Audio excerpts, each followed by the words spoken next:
Day ആണ്. അപ്പോൾ ഞാൻ വിചാരിച്ചു കുറച്ച് ദിവസങ്ങളായിട്ട് ഞാനിങ്ങനെ പ്രൊക്രാസ്റ്റിനേറ്റ് ചെയ്തുകൊണ്ടിരിക്കുന്ന ചില കാര്യങ്ങൾ, നാളെ ആവട്ടെ മറ്റന്നാളാവട്ടെ എന്ന് പറഞ്ഞിങ്ങനെ നീട്ടി വെക്കുന്ന ചില കാര്യങ്ങൾ ഇന്നങ്ങ് ചെയ്യാമെന്ന്. സോ നിങ്ങൾ ലില്ലിയെ പരിചയപ്പെട്ടില്ലല്ലോ, please meet miss Lilly. Lilly എനിക്ക് കിട്ടുന്നത് മീഷോ എന്നാണ്. ബേസിക്കലി ഇതൊരു ഗോൾഡൻ മണി പ്ലാന്റ് ആണ്, which is under interior plant category. പക്ഷേ എൻ്റെ കയ്യിൽ കിട്ടിയപ്പോൾ തൊട്ട് ഞാൻ ഇതിനിട്ട പേര് ലില്ലി എന്നാണ്. ലില്ലിക്കൊരു പെർട്ടിക്കുലർ ഹൈറ്റ് വരെ ഗ്രോത്ത് വെക്കുകയുള്ളൂ. അത് കഴിയുമ്പോഴത്തേക്കും ആളുടെ ഇലകളൊക്കെ വാടിത്തുടങ്ങും. സോ ഞാൻ ആ സമയത്ത് അത് കട്ട് ചെയ്തിട്ട് അതിൻ്റെ മൂട്ടിൽ തന്നെ ഇട്ട് കൊടുക്കാറാണ് പതിവ്.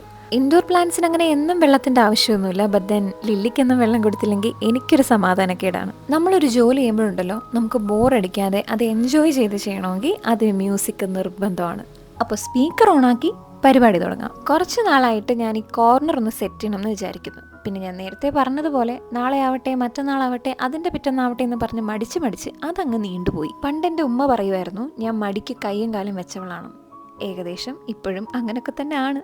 പിന്നെ അങ്ങനെ ഇരിക്കുമ്പോൾ നമുക്കൊരു ത്വര വരും. ആ സമയം നമ്മൾ അങ്ങ് തുടങ്ങിയാൽ പിന്നെ തീർത്തിട്ടേ ഉള്ളൂ. ഈ ഫ്ലവേഴ്സ് എൻ്റെ മിക്ക വീഡിയോയിലും നിങ്ങൾ കണ്ടിട്ടുണ്ടായിരിക്കും. കാരണം എൻ്റെ കയ്യിൽ വേറെ ഫ്ലവേഴ്സൊന്നുമില്ല. ഇതും ഞാൻ എൻ്റെ ഉമ്മാടെ നിന്ന് അടിച്ചു മാറ്റിയതാണ്. പിന്നെ കുറേ ആർട്ടിഫിഷ്യൽ ഫ്ലവേഴ്സൊക്കെ ഞാൻ വിഷ് ലിസ്റ്റിലിട്ട് വെച്ചിട്ടുണ്ട്. വാങ്ങിക്കുമ്പോൾ നിങ്ങളെ കാണിച്ചു തരാം. അടുത്ത പരിപാടി പെർഫ്യൂം സോർട്ടിംഗ് ആണ്. അതായത് കുറേ പെർഫ്യൂം ബോട്ടിൽസ് ഒന്നുമില്ലാതെ വെറുതെ കാറ്റ് മാത്രമായിട്ട് ഇരിപ്പുണ്ട്. എന്തിനാ വെറുതെ സ്പേസ് നമ്മളിങ്ങനെ കളയുന്നത്? സോ അതെല്ലാം പറക്കി കളഞ്ഞ് ആവശ്യമുള്ളതിനെ മാത്രം അടുക്കി മാറ്റുകയാണ്. അടുത്ത പരിപാടി ജ്വല്ലറി ഓർഗനൈസിങ്. എല്ലാ ഇടയ്ക്കിടത്തൊന്ന് പൊടി തട്ടി വെച്ചില്ലെങ്കിൽ ഇരുന്ന് നശിച്ചു പോവും. ഇതൊക്കെ 4 വർഷം പഴക്കമുള്ള മാലയാണ്. ഈ ഒരു ചോക്കർ സെറ്റ് ഞാൻ എൻ്റെ കല്യാണത്തിന് വാങ്ങിച്ചതാട്ടോ. അതുകൊണ്ട് തന്നെ എനിക്കിത് ഭയങ്കര സ്പെഷ്യലാണ്. ശരിക്കും പറഞ്ഞാൽ ഇത് അടുത്ത എന്തെങ്കിലും ഒരു ഫംഗ്ഷൻ ഒന്ന് ഇടാനായിട്ട് ഞാനിങ്ങനെ വെയിറ്റ് ചെയ്തിരിക്കുകയാണ്. എല്ലാം ഇങ്ങനെ പലയിടത്തായിട്ട് വാരി വലിച്ചിട്ടിരിക്കുകയായിരുന്നു. അതിനിടയ്ക്കാണ് ഞാൻ ഈ മോതിരം കണ്ടത്. യൂട്യൂബിൽ 3000 സബ്സ്ക്രൈബേഴ്സ് ക്രോസ് ആയപ്പോൾ ഞാൻ എനിക്ക് തന്നെ വാങ്ങിച്ചൊരു ഗിഫ്റ്റാണിത്. പക്ഷേ ഇത് വളഞ്ഞു പോയെങ്കിലും എനിക്കെന്തോ അത്രയും ഫേവറേറ്റ് ആയതുകൊണ്ട് ഇത് മാറ്റാനും ഇതുവരെ തോന്നിയില്ല. അത് കഴിഞ്ഞ് ഇനി അടുത്തത് ലിപ്സ്റ്റിക് സെറ്റിംഗ് ആണ്. എത്ര അടുക്കിയിട്ടും കാര്യമുണ്ടെന്ന് തോന്നാത്തൊരു ഐറ്റമാണ് ലിപ്സ്റ്റിക്. കാരണം നാളെയും മറ്റന്നാളും ഒക്കെ ആകുമ്പോൾ ഇത് 4 വഴിക്കാവും. ഒരു ദിവസമെങ്കിലും ഇങ്ങനെ ഇരിക്കുന്ന കാണുമ്പോൾ ഒരു സന്തോഷം. എല്ലാം ഓക്കെയാണ്. ബട്ട് ദെൻ എന്തോ ഒരു മിസ്സിങ്. അപ്പോഴാണ് മനസ്സിലായത്, ഒരു ക്യാൻഡിൽ കത്തിച്ച് വെച്ചില്ലടോ. ഒരു ക്യാൻഡിൽ എന്തിരിക്കുന്നു എന്നൊക്കെ നമുക്ക് തോന്നും. പക്ഷേ എനിക്ക് ഈ ഫ്രഷ് ഫ്ലവേഴ്സ് കിട്ടുന്ന പോലെ തന്നെ ഒരു ഫീലാണ് നല്ലൊരു ക്യാൻഡിൽ കത്തിച്ച് അതിൻ്റെ സ്മെല്ല് ഇങ്ങനെ വരുമ്പോൾ.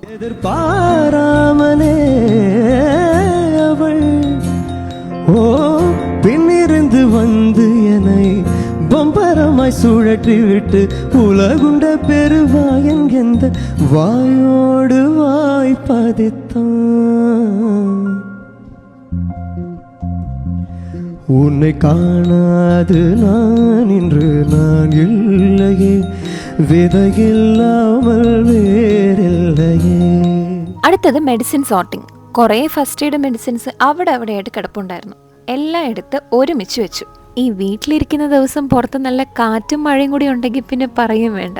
നമ്മുടെ വോളിൻ്റെ പണി നടക്കുന്നതേ ഉള്ളൂ. ഇനിയും കുറേ സ്റ്റിക്കേഴ്സ് ഒട്ടിക്കാനുണ്ട്. ശരിക്കും ഞാൻ മീഷോന്ന് വാങ്ങിച്ചതിൽ എനിക്ക് ഒത്തിരി ഇഷ്ടപ്പെട്ട ഒരു പ്രൊഡക്റ്റാണിത്. സോ ലിങ്ക് നിങ്ങൾക്ക് വേണമെങ്കിൽ ഞാൻ കമൻറ്റ് ബോക്സിലും ഡിസ്ക്രിപ്ഷനിലും ലിങ്ക് കൊടുത്തേക്കാം. വീക്കെൻഡ് ആയിട്ട് ചെയ്യാൻ വേണ്ടി ഞാൻ വെയിറ്റ് ചെയ്തുകൊണ്ടിരുന്ന ഒരു പാക്കാണിത് ഇപ്പോൾ റെഡിയാക്കിക്കൊണ്ടിരിക്കുന്നത്. ആൽപ്സ് ഗുഡ്നെസ്സിൻ്റെ ബീട്രൂട്ട് പൗഡറിൽ കുറച്ച് വെള്ളം കൂടി ഒഴിച്ച് നല്ലോണം മിക്സ് ചെയ്തെടുത്തു. എനിക്ക് ഈ മാസ്ക് ഭയങ്കര ഇഷ്ടമാണ്. കാരണം ഇത് ഇട്ട് കഴിയുമ്പോൾ നമ്മുടെ മുഖത്തൊക്കെ നല്ലൊരു തണുപ്പ് ഫീൽ ചെയ്യും. യൂസ് ചെയ്ത് കഴിഞ്ഞിട്ടാണെങ്കിലും നമ്മുടെ ഫേസ് നല്ല ഫ്രഷ് ആയതുപോലെ നല്ല ക്ലീൻ ആയിട്ടൊരു ഗ്ലോയി ഫിനിഷ് കിട്ടും. വീക്കെൻഡിൽ കൈക്കും കാലിനും ഒക്കെ പാക്ക് ഇടണം എന്നായിരുന്നു എൻ്റെ ഒരു ആഗ്രഹം. പക്ഷേ എൻ്റെ ആൽപ്സ് ഗുഡ്നെസ്സിൻ്റെ പൊടി തീർന്നു പോയി. അതുകൊണ്ട് ഞാൻ ഇതിനകത്തോട്ട് കുറച്ച് അരിപ്പൊടി മിക്സ് ചെയ്യാം എന്നാണ് വിചാരിക്കുന്നത്. കുറച്ച് വെള്ളവും കൂടി ഒഴിച്ച് ഞാൻ നല്ല അടിപൊളി ഒരു പാക്ക് റെഡിയാക്കി എടുത്തു.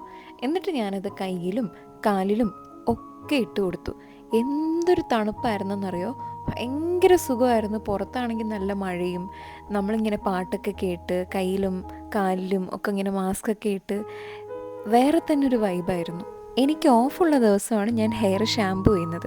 സോ ഞാൻ എൻ്റെ ഹെയർ സ്മൂത്തനിങ് ചെയ്ത ആ സമയം തൊട്ട് ഇന്ന് വരെ യൂസ് ചെയ്തുകൊണ്ടിരിക്കുന്ന ഷാമ്പുവും കണ്ടീഷണറും ഇത് രണ്ടുമാണ് കേട്ടോ. ഒരുപാട് ബോട്ടിൽസ് ഞാൻ യൂസ് ചെയ്ത് കഴിഞ്ഞു. നിങ്ങൾ എന്തെങ്കിലും ഹെയറിലൊരു കെമിക്കൽ ട്രീറ്റ്മെൻറ്റ് ചെയ്തിട്ടുണ്ടെങ്കിൽ ഞാൻ 100% റെക്കമെൻഡ് ചെയ്യുന്ന 2 പ്രോഡക്റ്റ്സ് ആയിരിക്കും ഇത്.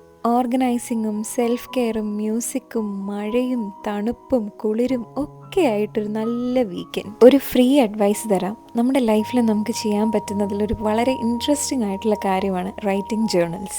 So I started writing journal from 2025 and it works like magic. Okay, so അതിനു മുമ്പ് ഞാൻ വേറൊരു ഇൻട്രസ്റ്റിംഗ് കാര്യം കാണിച്ചു തരാം. ഈ ഡയറിക്കകത്ത് കുറേ സ്ഥലങ്ങൾ ഞാനിങ്ങനെ റൗണ്ട് ചെയ്ത് വെച്ചിട്ടുണ്ട്. അതിൽ കൺട്രീസ് ഉണ്ട്, സിറ്റീസ് ഉണ്ട്, അങ്ങനെ കുറേ സ്ഥലങ്ങളുണ്ട്. ഈ റൗണ്ട് ചെയ്ത് വെച്ചിരിക്കുന്നത് എന്താണെന്ന് വെച്ചാൽ എനിക്ക് പോകാൻ ആഗ്രഹമുള്ള, കാണാൻ ഇഷ്ടമുള്ള സ്ഥലങ്ങളാണ് ഞാൻ ഈ റൗണ്ട് ചെയ്ത് വെച്ചിരിക്കുന്നത്. So whenever I open my diary I'm always seeing this. നമ്മുടെ ഒരു സ്വപ്നം നമ്മുടെ മനസ്സിലിങ്ങനെ വീണ്ടും വീണ്ടും ഊട്ടി ഉറപ്പിച്ചുകൊണ്ടേ ഇരിക്കാനായിട്ട് ഇത് ഭയങ്കര ഹെൽപ്ഫുള്ളാണ്. Okay, so coming back to journal. നമുക്ക് ജേർണൽ എഴുതാൻ ഒരു ഡയറി തന്നെ വേണമെന്ന് ഒരു നിർബന്ധമില്ല. ഒരു നോട്ട്ബുക്ക് ആയാലും മതി. നമുക്ക് നമ്മുടെ ഗ്രാറ്റിറ്റ്യൂഡ് എഴുതാം, നമ്മുടെ അഫർമേഷൻസ് എഴുതാം, നമ്മുടെ മാനിഫെസ്റ്റേഷൻസ് എഴുതാം. ലിറ്ററലി നമുക്ക് എന്തൊക്കെ ലൈഫിൽ അച്ചീവ് ചെയ്യണമെന്ന് നമ്മൾ ആഗ്രഹിക്കുന്നു അതെല്ലാം ഞാൻ ഓൾറെഡി അച്ചീവ് ചെയ്ത് കഴിഞ്ഞു എന്ന നിലയിൽ നമ്മൾ എഴുതിക്കൊണ്ടേയിരിക്കുക. അതായത് എനിക്കിത് നേടാൻ പറ്റുമോ, എന്നെക്കൊണ്ടിത് സാധിക്കുമോ, അങ്ങനെയല്ല.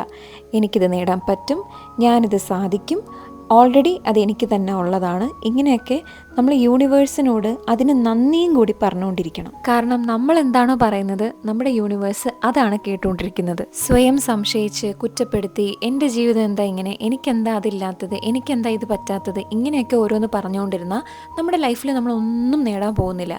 അതേസമയം എത്ര ഡിപ്രസീവ് സ്റ്റേറ്റിലാണെങ്കിലും എത്ര സങ്കടം നിറഞ്ഞ സിറ്റുവേഷനിലാണെങ്കിലും ഞാനിത് ഓവർകം ചെയ്യും, എനിക്ക് ഹാപ്പി ആയിട്ടിരിക്കാൻ പറ്റും, എനിക്ക് ഒരുപാട് കാര്യങ്ങൾ ചെയ്യാനുണ്ട്, ഇങ്ങനെ സ്വയം വിശ്വസിച്ചാൽ ഉറപ്പായിട്ടും യൂണിവേഴ്സ് നിങ്ങൾക്ക് വേണ്ടി മാജിക് പ്രവർത്തിക്കുന്നത് നിങ്ങൾക്ക് കാണാൻ പറ്റും. പണ്ട് ജോസഫ് മർഫിയുടെ the power of subconscious mind എന്ന് പറയുന്നൊരു ബുക്ക് ഞാൻ വായിച്ചിട്ടുണ്ടായിരുന്നു. അതിൽ ഈ മാനിഫെസ്റ്റേഷൻസിനെ പറ്റി കുറേ കാര്യങ്ങൾ പറയുന്നുണ്ട്. പക്ഷേ ഇന്ന് അതെല്ലാം സത്യമാണെന്ന് ഞാൻ മനസ്സിലാക്കുന്ന ഒരു സമയം കൂടിയാണ്. ഈ ജേർണലിൽ ഞാൻ തുടക്ക സമയത്ത് എഴുതിയ കുറേ കാര്യങ്ങൾ എൻ്റെ ജീവിതത്തിൽ സംഭവിക്കുന്നത് നേരിട്ട് അനുഭവിച്ച ഒരാളാണ് ഞാൻ. ഒരു രാത്രി ഇരുട്ടി വെളുക്കുമ്പോൾ ഒന്നും മാറാൻ പോകുന്നില്ല. സോ കൺസിസ്റ്റൻ്റ് ആയിട്ട് ഹാർഡ് വർക്ക് ചെയ്യാനും സ്വന്തം കഴിവിൽ നല്ല വിശ്വാസം ഉണ്ടെങ്കിൽ നമുക്ക് ലൈഫിൽ എന്തായാലും സക്സസ്ഫുൾ ആവാൻ പറ്റും. വെറുതെ അങ്ങ് എഴുതിയാൽ മാത്രം പോരാ, എഴുതി കഴിഞ്ഞ ശേഷം നല്ലോണം മനസ്സിരുത്തി സന്തോഷത്തോടു കൂടി നിങ്ങളൊന്നും കൂടി അത് വായിക്കണം. That's all for today and thank you for watching. വീണ്ടും കാണുന്നത് വരേക്കും it's me Shanu saying by.